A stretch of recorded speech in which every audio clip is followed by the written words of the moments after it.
It was a Tuesday, just like any other Tuesday. I was on my 10th delivery of the day, weaving through traffic on my trusty scooter, the city a blur of concrete and hurried faces. My name is Leo, and for the past 5 years, my life has been a cycle of pickups and drop-offs, fueled by cheap coffee and the hope of a decent tip. The sun was beating down, and I was already thinking about my meager lunch.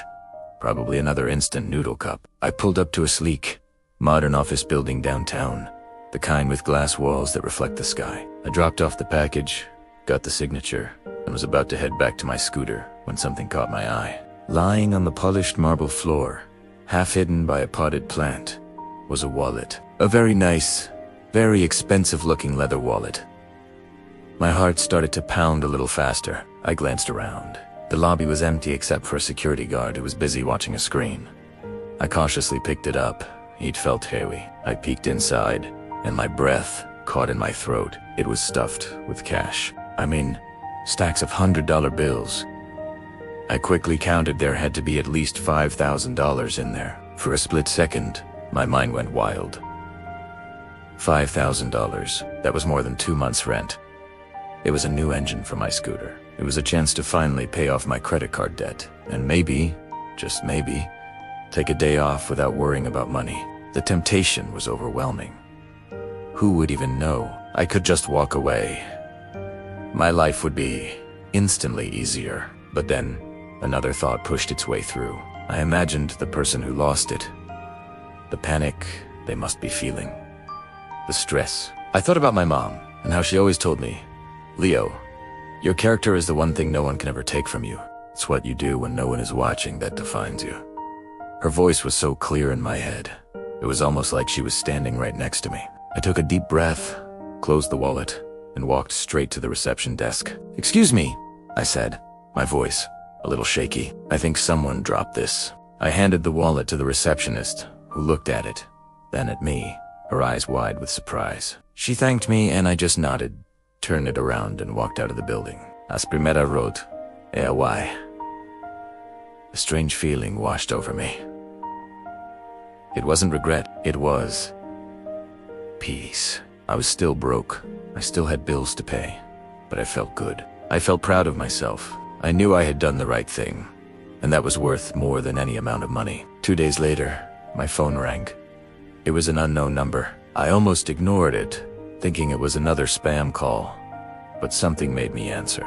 A man's voice, calm and professional, was on the other end. "Is this Leo?" he asked. "My name is Mr. Harrison.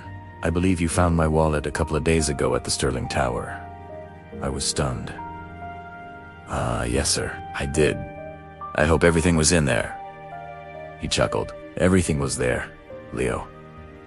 Including a business card you must have missed. I'm the CEO of the company you delivered to."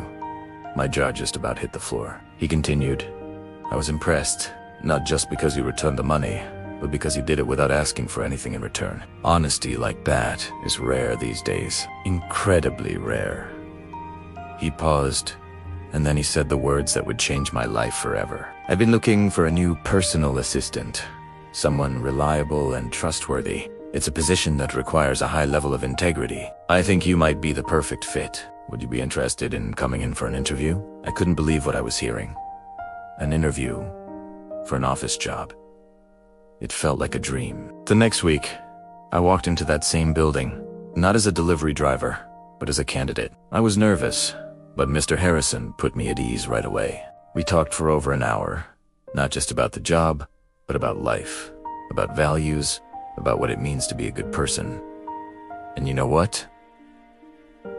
I got the job. Today, I'm no longer delivering packages. I'm managing schedules, organizing projects, and learning more than I ever thought possible. My life is completely transformed, and it all started with a simple choice. A choice to be honest when it would have been so much easier not to be. That day taught me that you never know when your character is being tested. Sometimes, the biggest opportunities don't come from a grand plan, but from a small act of integrity. It showed me that doing the right thing isn't just about feeling good. It's about opening doors you never even knew existed. So next time you face a choice, remember that your integrity is your greatest asset. It might just lead you somewhere amazing.